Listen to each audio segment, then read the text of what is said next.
Buenos días, estudiantes, bienvenidos a la primera clase online de filosofía, plan común que se titula La importancia de las preguntas filosóficas, y esta tiene relación con las dos primeras guías que se han enviado en las últimas 2 semanas de marzo. La primera guía que hablaba de la importancia de las preguntas filosóficas, precisamente, y la otra que habla o reflexiona sobre el asombro. Para esta instancia voy a dar unas orientaciones didácticas para que puedan resolver esta guía, supuestas preguntas que ustedes tendrían, y si usted quiere mandarme alguna otra pregunta, puede hacérmela llegar mediante el correo que voy a dejar al finalizar el video. Primero, vamos a establecer nuevas fechas de entrega para las guías número 1 y número 2. Las dos pueden ser entregadas hasta el miércoles 22 de abril, hasta un horario de las 17 horas. ¿Ok? Si usted ya tiene su guía lista y la quiere enviar antes, también la puede hacer para que yo pueda revisar si tiene algún error y yo pueda también retroalimentar este error, y así usted pueda corregirlo y tener un mejor resultado a finalizar este proceso. Será considerada también su responsabilidad y su motivación si usted constantemente pregunta y envía consultas sobre la elaboración de las guías. Ahora bien, vamos a pasar a la primera parte de la guía, que se titulaba ¿Qué vamos a entender tradicionalmente como el significado de filosofía?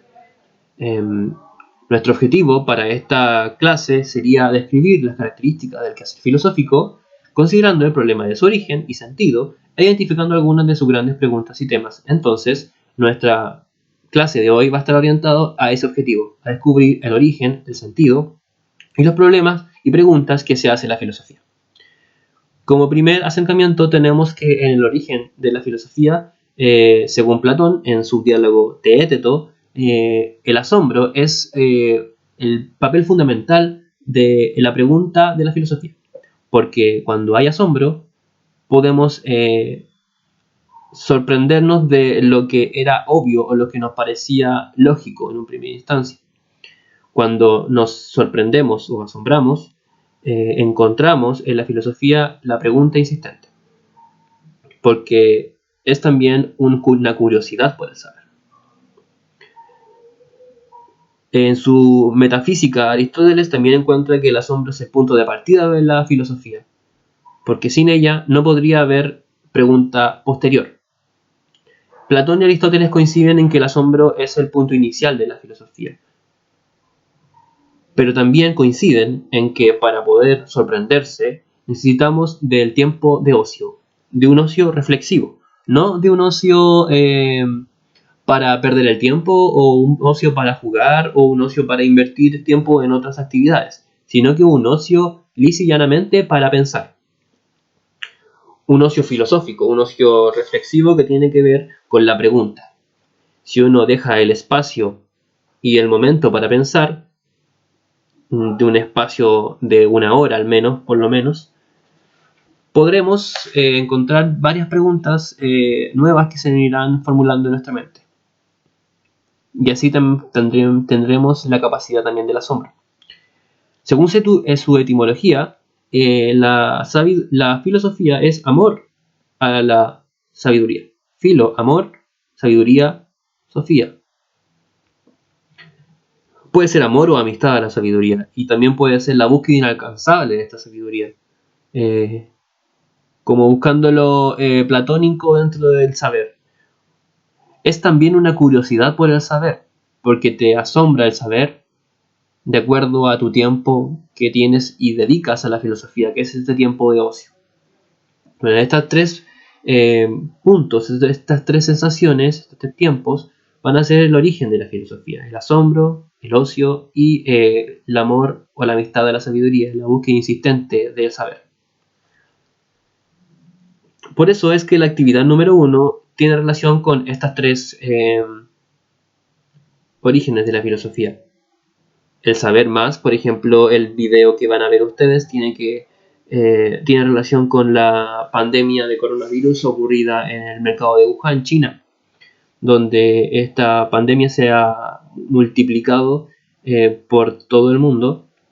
Este virus se ha multiplicado por todo el mundo, o gran parte del mundo, tomando medidas sanitarias distintas dependiendo de la cultura en la que pertenecen los gobiernos. Es por eso que te invito a que veas el siguiente documental, que es del el canal alemán DW, y a responder las preguntas adjuntas que van a estimular el diálogo en relación a este virus que está siendo bastante comentado en el mundo. El video, la idea es que usted lo vea con ojo crítico y que pueda dilucidar y dar cuenta de las diferencias que existen entre la realidad china con la realidad chilena o latinoamericana o americana.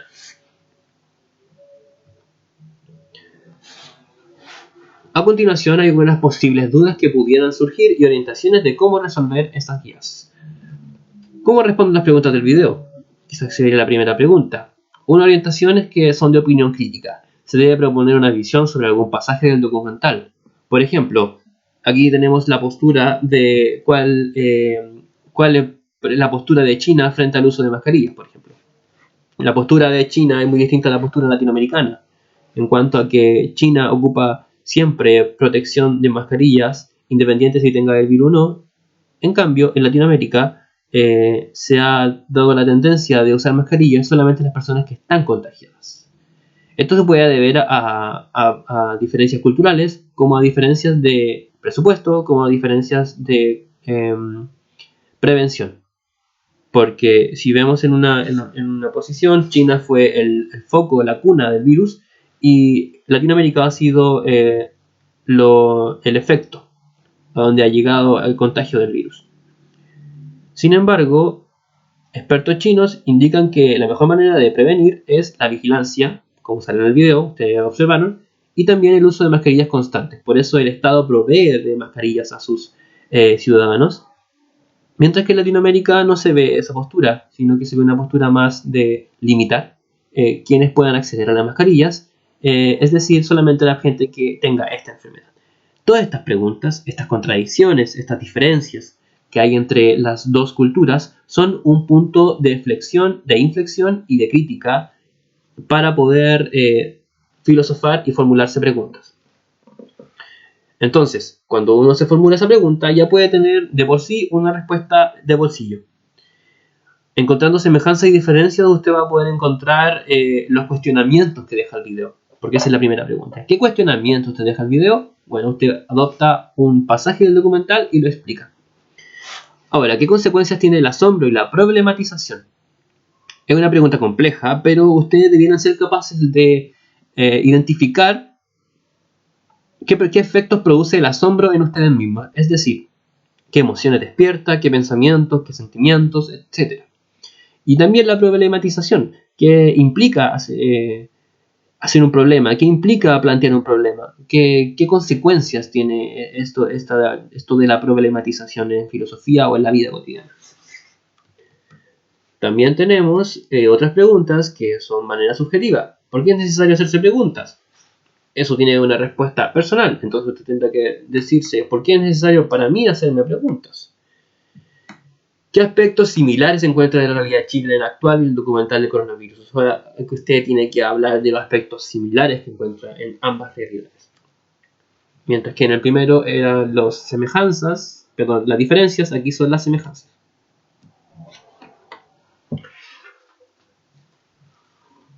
Pues bien, ahora en la segunda parte de la guía tiene que ver con la lectura comprensiva del fragmento del texto, que significa todo esto, que es un texto que vamos a usar casi de cabecera en nuestro plan común de filosofía.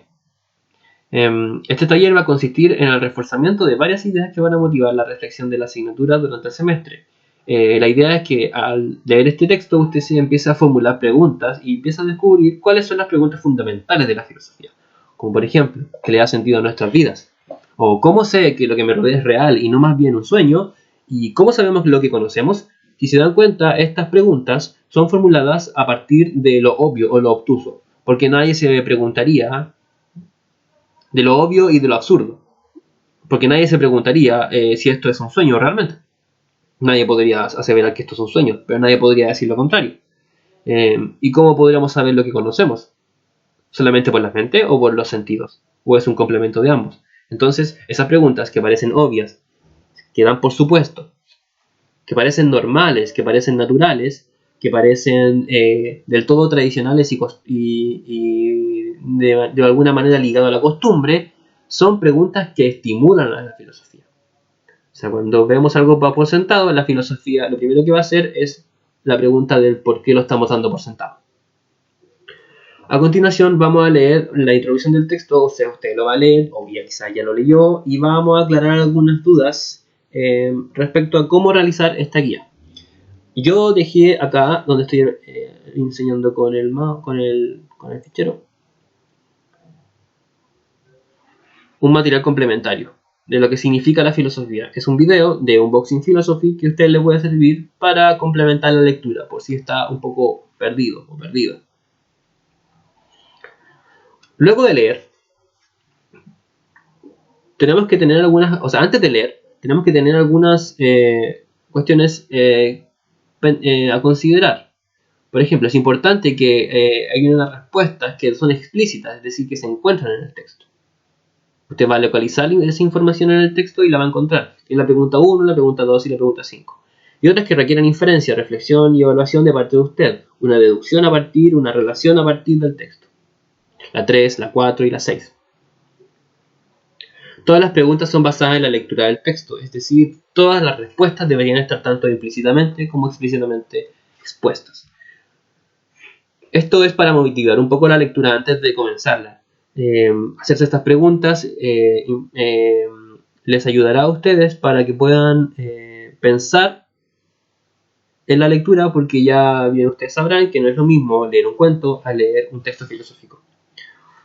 Porque el texto filosófico intenta ser más denso, acumula preguntas en algunos momentos y se da algunas vueltas entre las mismas palabras que va jugando, va a unos juegos de lenguaje, etc. Entonces, me hago estas preguntas, por ejemplo, de cómo sabemos que algo existe o qué es un problema, antes de comenzar a leer el texto. Una pregunta interna, no es necesario que la respondan en la guía, sino que solamente se la hagan como una forma de ejercicio filosófico. Según el texto, ¿en qué consiste el núcleo de la filosofía? Esa es la primera pregunta que nos abre paso a la guía, a la decisión de la guía. Debemos considerar que la primera pregunta es de una localización de información explícita. Por lo tanto, lo primero que debemos buscar es el núcleo de la filosofía como palabra clave. Al leer el texto uno puede encontrar en el segundo párrafo, después del primer punto aparte, la siguiente. Lo presente es una introducción directa a 9 problemas filosóficos, cada uno de los cuales puede ser entendido de suyo, sin referencia a la historia del pensamiento. No examinaré los grandes escritos filosóficos del pasado ni sus antecedentes culturales.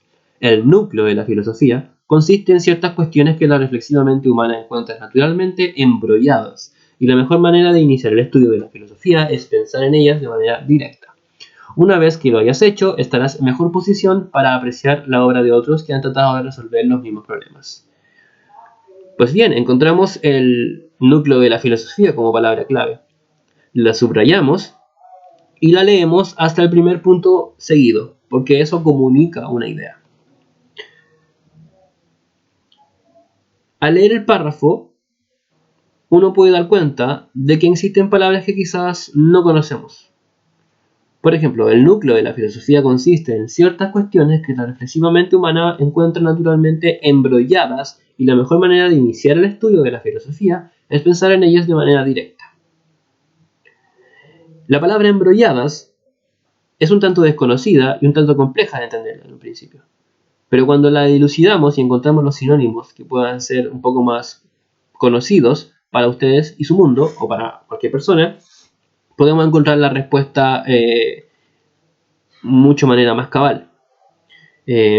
Por lo tanto, tendremos que buscar la palabra embrolladas en algún diccionario o en la web. Se recomienda buscar el sitio Word Reference porque tiene bastantes definiciones claras, con sinónimos, con definiciones contextuales, antónimos. Es un muy buen diccionario. Embrollado, ¿qué significa? Complicado, confuso, desordenado, enrevesado, liado. Vamos a ocupar el que más se le haga fácil de entenderlo. Por ejemplo, embrollado podríamos sustituirlo por la palabra complicado, ¿cierto? Ahora cambiamos la palabra y leamos de nuevo el texto para ver cómo ha cambiado o cómo se entiende ahora. Cito, el núcleo de la filosofía consiste en ciertas cuestiones que la reflexivamente humana se encuentran naturalmente complicadas y la mejor manera de iniciar el estudio de la filosofía es pensar en ellas de manera directa. Cambia bastante el significado y podemos explicar así que el núcleo de la filosofía consiste en cuestionar reflexiones complicadas de la naturaleza humana. Es decir, problemas que son, ocupando un sinónimo de lo mismo, enrevesados, problemas confusos, hasta problemas oscuros de la filosofía. Porque podría ser que alguien, que nadie quiera preguntar eso porque pueden ser peligrosas, o porque a nadie le interesa, o porque son preguntas tan complejas que ya nadie puede resolverlas, que no tienen solución. Por lo tanto, cuando cambiamos el sinónimo de la palabra embrollada por cualquiera de las palabras conocidas, se entiende mucho más el núcleo de la filosofía, que es cuestionar reflexiones complicadas de la naturaleza humana y de la existencia. Se podría complementar la respuesta con que la mejor manera de lidiar con el estudio filosófico es pensarlo de manera directa, ¿cierto? Bueno, felicitaciones. Hemos construido nuestra primera respuesta filosófica solo reemplazando palabras complejas por unas más conocidas que otras. Entonces, ese es el análisis que usted debería hacer al momento de analizar las preguntas, porque si son preguntas de localización de información, es cuestión de ir al texto, leerlo, identificar las palabras claves y cambiar algunos sinónimos para que se haga mucho más comprensible el texto.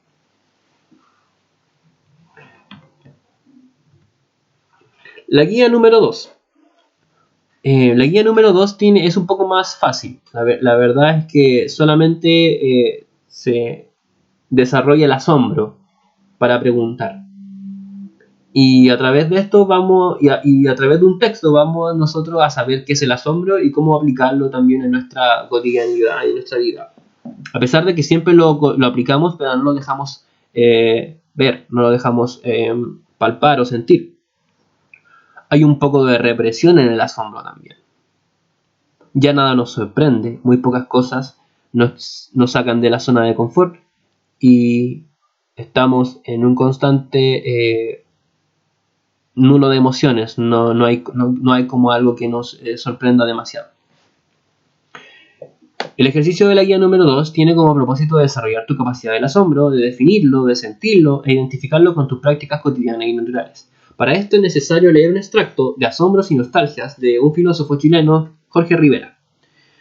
¿Qué es fundamental entonces para entender la lectura del texto y posterior resolución de preguntas? De nuevo, la comprensión lectora. Antes de leer, ten en cuenta lo siguiente. ¿Qué es el asombro, por ejemplo? Es una pregunta compleja. ¿Qué es sorprenderse? ¿Qué es asombrarse frente a algún acontecimiento? ¿Qué significa?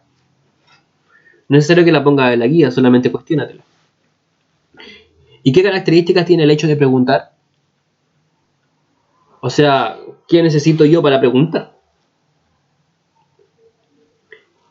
Esa es una pregunta que usted también debe hacerse, no responderla en su guía, sino que responderla internamente. Sería interesante que nombraran las consecuencias de preguntar y los efectos tanto positivos como negativos de preguntar. Reflexión que el mismo texto deja en evidencia. Entonces usted tiene que dar alguna... nombrar alguna opinión, juicio de valor y hablar sobre las consecuencias, obviamente, sobre el preguntar. ¿Qué es fundamental para la lectura del texto y posterior resolución de preguntas? Primero, ¿qué diferencia hay entre lo que menciona el autor sobre el preguntar y sobre lo que usted piensa de preguntar? En la guía aparece esta pregunta relacionada con lo que entiende el autor por el preguntar y lo que entiendes tú por el preguntar. ¿Hay alguna diferencia entre lo que tú piensas con lo que pensaba el autor? Esa es la pregunta. La pregunta 2 debe ser respondida localizando información. ¿cierto? Pues la pregunta 2, volvamos a la guía, revisemos la guía. Ojalá ustedes estén con guía en mano, porque estoy diciendo bastantes respuestas en este video. La pregunta 2 dice, ¿qué relación existe entre preguntar y la seguridad? Eso está explícito en el texto. En algún momento el autor habla de que hay gente insegura, o hay personas inseguras y personas seguras, y lo relaciona con la pregunta filosófica. La pregunta 3 dice, ¿qué preguntas me he hecho que me han hecho vacilar y sentir perder la estabilidad sobre cosas que antes me sentía muy seguro? Esa es una pregunta también compleja que también es personal. Si no la entiende, piense en algo que le haya quitado como el sueño, que es una pregunta que no pueda ser resuelta según usted, o que realmente no tenga ninguna respuesta clara y usted se siente casi decepcionado de no encontrar, o angustiado, o también motivado a encontrar esa respuesta. Es su momento. ¿Sobre qué se pregunta la filosofía? Esa es la cuarta pregunta. Para resolver la pregunta 3, tiene relación con tu propia experiencia de la realidad. La pregunta 4 tiene relación con qué tipo de preguntas se hace la filosofía. Cuando se menciona qué es el tiempo, por ejemplo, se hace una pregunta por la existencia del tiempo. Entonces, ¿qué pregunta sería? No le puedo dar más señales porque a preguntar sobre la existencia del tiempo, entonces estamos haciendo una pregunta sobre la existencia, pero ¿cuándo comienza la existencia? La actividad 2 es la observación de un video, donde usted tiene que aplicar el asombro, dejar sorprenderse y observar detalladamente algunas de las acciones del video para elegir uno y desarrollarlo en las siguientes preguntas. Por ejemplo, ¿cuál es el suceso visto que más te asombró? ¿Por qué? Aquí una pequeña orientación es que debes elegir una actividad del video que te haya parecido sorprendente y explicar las razones de tu elección. Si no te sorprendió ninguno, menciona algo que te sorprenda. 2. Menciona y explica dos acciones que te parezcan extrañas o sin explicación en la vida cotidiana. Te sugiero menciones cualquier pensamiento extraño y sin explicación del universo o de la ciencia, es decir, cualquier cosa que realmente no tenga explicación. Hay mucho en la ciencia, hay mucho en el universo, hay mucho en la física cuántica que no tiene explicación. ¿Qué rol crees que juega el asombro en nuestra vida cotidiana? Menciona que provoca en las personas sorprenderse, que te genera a ti deslumbrarte con algún sonido, sabor, imagen, canción, reflexión, meme, lo que sea. Finalizando este video, espero le haya ayudado bastante las orientaciones que he dejado. Cualquier consulta sobre el tipo de evaluación, les debo decir que lo que se aplica es la pauta, que está adjunta en las dos guías, donde se va a evaluar redacción, se va a evaluar ortografía y se va a evaluar que ustedes hayan respondido correctamente según el texto leído o según el video. Voy a evaluar argumentación también, entonces la idea es que sus respuestas tengan sustento argumentativo en relación a lo que han visto en lenguaje, por ejemplo, que tenga una buena tesis, que tenga una buena base, que tenga una buena garantía, y el respaldo ya lo tienen porque está en los textos y el video. Cualquier duda, cualquier consulta, cualquier comentario, ustedes la pueden hacer al siguiente correo: lenguaje.jorgepgen@gmail.com. Pueden hacerlo a través del chat de Gmail de la mañana, de lunes a jueves, desde las 11 horas hasta las 13 horas, que es el horario disponible. Si ingresas al correo con la contraseña BAJ12345, podrás encontrar en la sección de Google Drive las carpetas nombradas por curso que contienen dentro todas las guías y el material solicitado. Espero les haya gustado el video y espero también puedan realizar la guía de manera óptima y reflexiva. Recuerden tener tiempo de ocio para pensar y no dejen de hacer preguntas. Que les vaya bien, cuídense del coronavirus. Chao.